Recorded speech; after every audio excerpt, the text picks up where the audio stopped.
Welcome to Nazarene, Israel. My name is Norman Willis, and I'm the apostle for the restoration of the original first century faith. And today's presentation is on the divine name. And there's a lot of teaching out there on the divine name, and most of it comes from a place of tradition, which doesn't work for us because a lot of times tradition contradicts the scriptures. But the first thing we need to know about the divine name is how to spell it and how to pronounce it. So in Hebrew, and there's various ways, and this is an area where people love to discuss. So in Hebrew, starting from right to left, the Creator's name, the divine name, is pronounced Yod, He, Vav, and then He. And this four-letter name is called the Tetragrammaton, which means a name of four letters. And it appears some 6,823 times in the Hebrew Tanakh, or the Old Testament.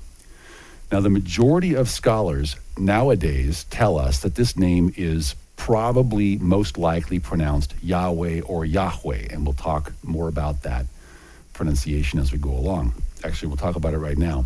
The first letter is the Hebrew letter Yud or Yod, and it makes an I, a Y, or an E sound.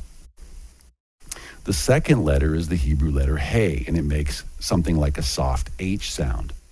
The third letter is the Hebrew letter Vav, and it's a little trickier. It can be pronounced something like an O, a U, a W, or a V, depending upon the context and where it's placed and how it's vowel pointed. And then there's the fourth letter is the Hebrew letter He, which makes a second soft H sound. So we put that all together. So we have the Yud, the He, the Vav, and then the He. And that's pronounced, most scholars tell us it's pronounced something like Yahweh or Yahweh. So Yahweh or Yahweh, and that's also what I've come to through my studies. So be that as it may, we know that the divine name is important because Yahweh spoke to Moshe in Numbers chapter 6, starting in verse 23. And he said, "Speak to Aharon and his sons, saying, 'This is the way you shall bless the children of Israel.'" He wants to bless them by putting his name on them. He says, "Say to them, Yahweh bless you and keep you. Yahweh make his face shine upon you and show favor to you. Yahweh lift up his countenance upon you and give you shalom. So they shall put my name on the children of Israel, and I will bless them." So he wants to bless us by putting his name on us, and this is how we become his people. But it's not only for the priesthood use. As we take a look in Ruth or Root, chapter 2 and verse 4, we see that Boaz, the grandfather of David, came from Bethlehem and said to the reapers, "Yahweh be with you." And they answered him, "Yahweh bless you." So the name was used respectfully, but it was used as an everyday greeting and blessing as well. Because if we have his name upon us, we're also going to see he wants us to make his name known. And there's other blessings to knowing his name, other good reasons to know what his name is that indicate a closer level of intimacy with Yahweh. For example, in Psalms chapter 91, starting in verse 14, the psalmist says, "Because he has set his love upon me, therefore I will deliver him. I will set him on high because he has known my name. He shall call upon me and I will answer him. I will be with him in trouble. I will deliver him and honor him. With long life I will satisfy him and show him my salvation," or Yeshua T. And as we'll see in the next video, Yeshua is the name of our Savior. So these are things he likes to do for those who love him and want that intimacy with him and knowing what his name is. So the next thing we need to understand, the next concept is, what is a name in Hebraic thought? So what we see is that the word for name in Hebrew is the Hebrew word Shem. It's Strong's Concordance, Strong's Hebrew or Old Testament 8034 is Shem, a primitive word. It means an appellation, which is a proper name, and specifically it's something we use when we entreat someone. So if you want to ask Yahweh for something, we use his appellation. So when we're in trouble and we're calling on his name, If we entreat him, he wants us to use his name Yahweh. That's why it's so important to know his name Yahweh. Maybe he answers us if we call him the wrong name, maybe not as much. Now it says it's as a mark or memorial of individuality, meaning it refers to a specific individual. It's a very important concept. We need to understand that. So when we're calling on the name of Yahweh or Yahweh, we're referring to an individual. It says by implication, it refers to a person's honor, their authority, and also their character. So it refers to a person's reputation. It refers to their fame. It's not just a name, it's their fame.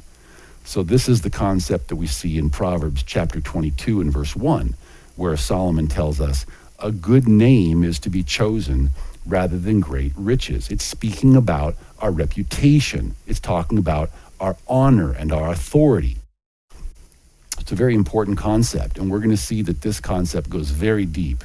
The concept of a name in Hebraic culture is very powerful. I don't want to say all-consuming, but let's take a look at John or Yohanan chapter 17 and verse 6, where Yeshua, our Messiah, says, I have manifested your name to the men whom you have given me out of the world. Here he's speaking about Yahweh's honor, Yahweh's authority, and Yahweh's character. What he's doing is he's saying, I have manifested Yahwehness to your people. Very important concept. If we go to Shemot or Exodus chapter 3 and verse 15, Yahweh tells us this is the name he wants us to use. This is the appellation. So it says, moreover, Elohim said to Moshe, Exodus 3:15, thus you shall say to the children of Israel, Yahweh, Elohim of your fathers, the Elohim of Abraham, the Elohim of Isaac, the Elohim of Jacob, has sent me to you. This is my name forever, and this is my memorial to all generations. So if we see the concept of a name as a memorial or a mark of individual character, and it's a matter of entreaty, so Yahweh says, this is the name I want you to use. Yahweh says, this is my name, and this is my remembrance unto all generations. Why would we be looking for any other name other than that? Now, the first thing we need to understand is that the first 3 of the 10 commandments have to do with not replacing him with anything else. The very first commandment, he says, I am Yahweh, have no other Elohim before me. So I'm the only one. And then he says, I don't want you to make any graven images or any idols, so don't get anything for your eyes to focus on other than me. And then he says, don't take my name in vain. We're going to take a look at the commandment in a moment. So what he's saying, don't give your ears anything to focus on other than me also.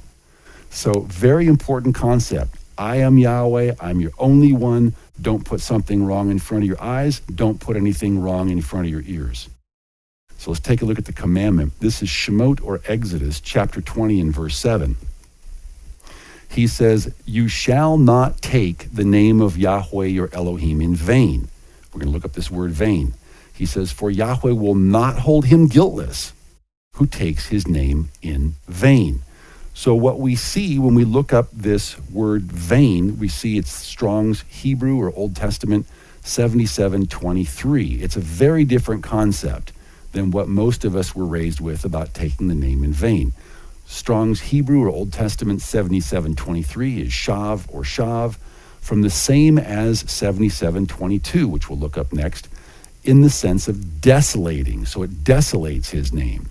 It's evil as destructive. It does something destructive to his name. To destroy his name is to take his name in vain or to desolate it.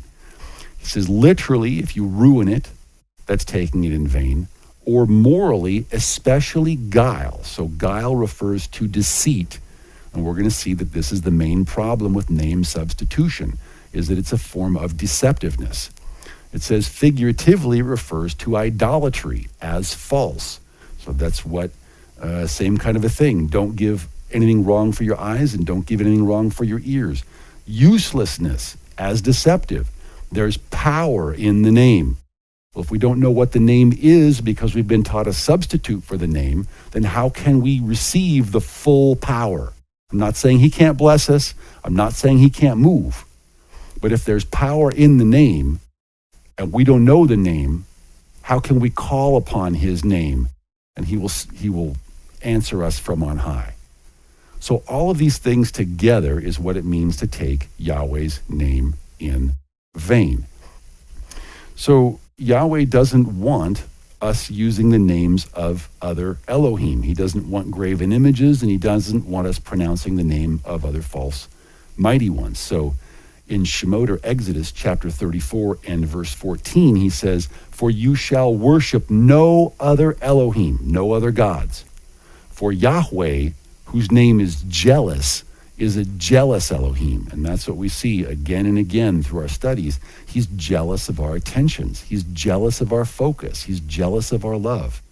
So he doesn't want us calling on, it's similar to any other marriage. If we seek to be his bride and he is our husband, then he doesn't want us calling on the name of anyone else. Why would he want that? For those of you who are brides, if you were to call your husband by some other man's name, how would it go over? So speaking of other persons, let's take a look at the name of Baal or Bel. So this is Strong's Hebrew or Old Testament 1167, which is Baal. From 1166, it means a master, hence a husband, or figuratively an owner. It's a marital relationship. It's not a close marital relationship. We'll talk more about that as we go along.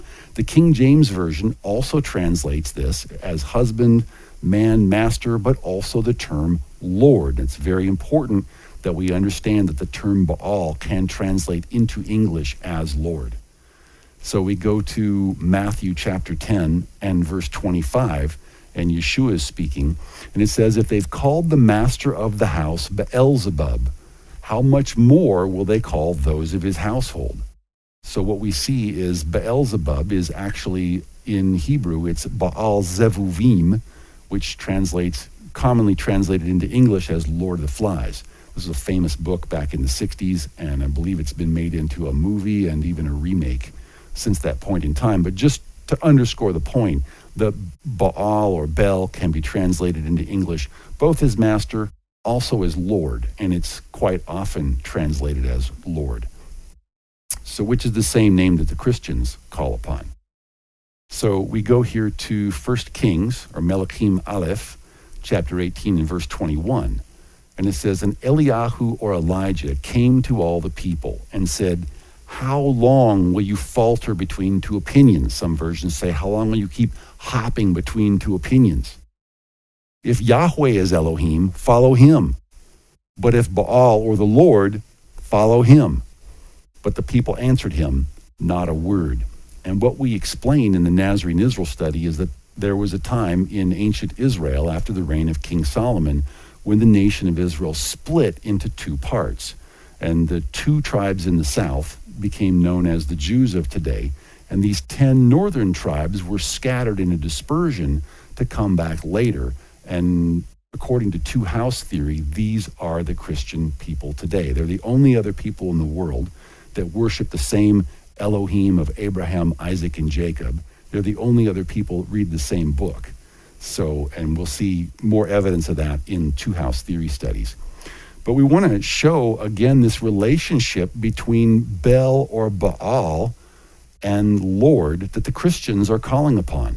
So if we go here to the International Standard Bible Encyclopedia, Volume 1, 1939, or the Respected Edition, it says, "The Bab-Belu, or Baal, or Bel, Lord, was the title of the supreme God among the Canaanites, for they regarded him as the sole Lord of heaven." And there's a lot of Christians today who regard Lord as the sole Lord of heaven. So we go here to Easton's Bible Dictionary, and under the title Baal or Bel or Lord, it says the sun god. So we're talking all of a sudden about Lucifer. We're talking about Satan. The sun god, Lucifer, under the general title of Baal or Lord, was the chief object of worship of the Canaanites. Each locality had its special Baal, And the various local Baals were summed up under the name of Baalim, or lords. And again, they were all sun gods. So, and it's very important, something most people don't even realize is in their scriptures. 1 Corinthians chapter 8 and verse 5. I'm reading here from the New King James Version with the Western names unaltered. It says, "For even if there are so-called gods, Baalim, whether in heaven or on earth," and he says, "as there are many gods and many lords." Now, if you're a Christian and you call upon the name of the Lord, and the Apostle Shaul or Paul tells us that there are many gods and many lords, how do you know which one you're getting unless you specify the one you want by his appellation, the name that he gives you to call upon for entreaty? If you just want any old Lord, not Yahweh, but any Lord, how do you know you're not getting one of these other sun deities? In fact, we go to the book, excellent technical reference, Come Out of Her, My People, by the late Dr. C.J. Coster. It's under the title or heading of Lord. He goes through and he explains how it's this specific appellation, Lord, got brought into the Christian Bible. So this is in Northern Europe. So he's explaining that Lord, and a lot of similar sounding names, a lot of cognate names. So Lord, so it says Lorid, which sounds like Lord, being a surname for Thor, the sun god. So we're talking about Thor Lord, Thor Lorid or Thor Lord being the sun god, Lucifer, Satan. He says, and we need to understand that the D and the TH sounds could interchange as well back in Old English times. He says, as well as Lart or Lard, which was somehow linked with Mercury, again the sun deity, so again Lucifer, and Zeus, the sky deity, who later on became the sun deity. So we have basically Lord is a surname for Thor, which is another name for Satan. Because we didn't specify the appellation Yahweh, now in the Christian Bibles we have the name Lord, which is a translation of the surname of the sun god Thor. But the question is, if appellations truly don't matter, then we can call Yahweh Lord, means we can call Yahweh Baal, even knowing that behind all that is a sun deity. So it's a very serious question. Is it okay to call Yahweh Baal? Is it okay to call Yahweh Satan? And is it okay to call Yahweh Lord when we realize that Lord was the surname of Thor, which is another name for Satan? It's just how the sun deity, how Lucifer manifested in that particular place and time in world history. Psalms chapter 44, starting in verse 20, this applies to the northern kingdom of Ephraim. If we had forgotten the name of our Elohim, as we forgot the name of Yahweh for Baal, or stretched out our hands to a foreign Elohim, such as Thor Lord, would not Elohim search this out? For he knows the secrets of the heart. In ancient times, Jeremiah chapter 23, starting in verse 13, says, I have seen folly in the prophets of Samaria. He's talking about the ancestors of the lost 10 tribes. So in effect, he's talking about the ancestors of the Christian people of today.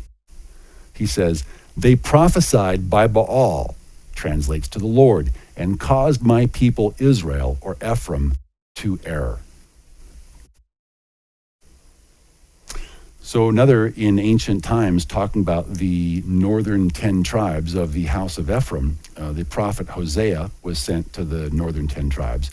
And in Hosea chapter 2, starting in verse 16, Yahweh says, and it shall be in that day, says Yahweh, that you will call me my husband. It says there, it says, but in Hebrew it says Ishi, which is my man. My man. So it's a close relationship. It's not a distant Baal type relationship. It's a close, intimate relationship. It says that you will call me my man, Ishi, and no longer call me my master, Baali. He says, for I will take from her mouth the names of the Baals, meaning the names of the lords, and they shall be remembered by their name no more. So what he's saying here is, he's telling us right there in the text that the lost 10 tribes would call upon the name of Baal or the Lord. And there would come a point in time, and this will be shortly after Armageddon, when he'll take away the name Baal from the mouths of the lost 10 tribes. And that's still a future event. So Yahweh speaks to this himself in Jeremiah 23, starting in verse 26. He says, how long will this be in the heart of the prophets who prophesy lies? He's speaking to the southern kingdom of Judah here. He says, indeed, they are prophets of the deceit of their own heart. Verse 27, who try to make my people forget my name by their dreams. They're dreaming stuff up, which everyone tells his neighbor. They're all dreaming stuff up, and they're repeating it to their neighbors. As their fathers forgot my name, Yahweh, for Baal. And we saw how the northern kingdom, the lost 10 tribes, the Christian people, call upon the name of the Lord. And we also understand that the southern kingdom calls upon the name of Adonai. And Yahweh doesn't like this. So continuing on also from Wikipedia, we have Adonai literally means my lords. We know there are many gods and many lords. And it's the plural form of Adon, Lord. So again, if you're calling upon lords, how do you know you're getting the one who says, my appellation is Yahweh? And if we go to Jeremiah 8 and verse 8, this is Yahweh speaking. So he says, how can you say we are wise? And the Torah of Yahweh is with us. He says, look, the false pen of the scribe certainly works falsehood. And the scribes refers basically to the sect of the Sadducees that we read about in the renewed covenant. So it's important not to make changes, not to make alterations, especially to his name, because the third commandment, it's right up there. So we also want to see that in Joel chapter 2 and verse 32, in the future, we're told, now this is at the time of Armageddon, and it says, Joel chapter 2 and verse 32, it says, and it shall come to pass that whoever calls upon the name of Yahweh shall be saved. Speaking about the importance of knowing his name and the intimacy that's related with knowing his name. He says, for in Mount Sion and in Jerusalem there shall be deliverance, as Yahweh has said, among the remnant whom Yahweh calls. So to be part of the remnant, we need to be able to call upon his name. So here's Deuteronomy 4 and verse 2 I was mentioning before. It says, you shall not add to the word which I command you, nor take away from it, that you may keep the commandments of Yahweh your Elohim, which I command you. And in other passages, he lets us know, if we're changing his words, it'd be like if you're a parent and you're telling your children what to do, or an employer telling your employees what to do, and you give them a list of things to do, and they decide which ones to keep and which ones not to keep, and they go making fence laws around all the ones they've decided to keep and this sort of thing. So the pronouncing his name is very important if we hope to have deliverance in Mount Sion. So, and it's important to take Yahweh at his word in all these things. So this is Shemot, or Exodus chapter 9 and verse 16. Yahweh is speaking to Pharaoh or Pharaoh here. He says, but indeed for this purpose I have raised you up, that I may show my power in you, and that my name may be declared in all the earth. So I don't know about you, but when Yahweh's saying he wants his name declared in all the earth, I don't know why are we camouflaging the name? Why are we using substitutes for the name? Again, scenarios from the Hellenic era, if people, I'm not going to comment on that, but Yahweh is very clear here. He wants his name known. Let's go to Malachi chapter 1 and verse 11. He says, for from the rising of the sun, even to its going down, My name shall be great among the Gentiles. Means they're going to know what his name is. It says, in every place incense shall be offered to my name, and a pure offering. For my name shall be great among the nations, says Yahweh of hosts. So tell me again why we're camouflaging the divine name. Why are we not calling upon his name when there's so many blessings? And he says he wants his name known. And a lot of people, when they learn his name, it draws them closer to him. So we are to know the truth, and the truth is to set us free. There's one final theory in closing I'd like to share with you, and that's the idea or the concept of Yahweh's name as the breath of life. So we pronounce the word Yah as we inhale and the Weh as we exhale.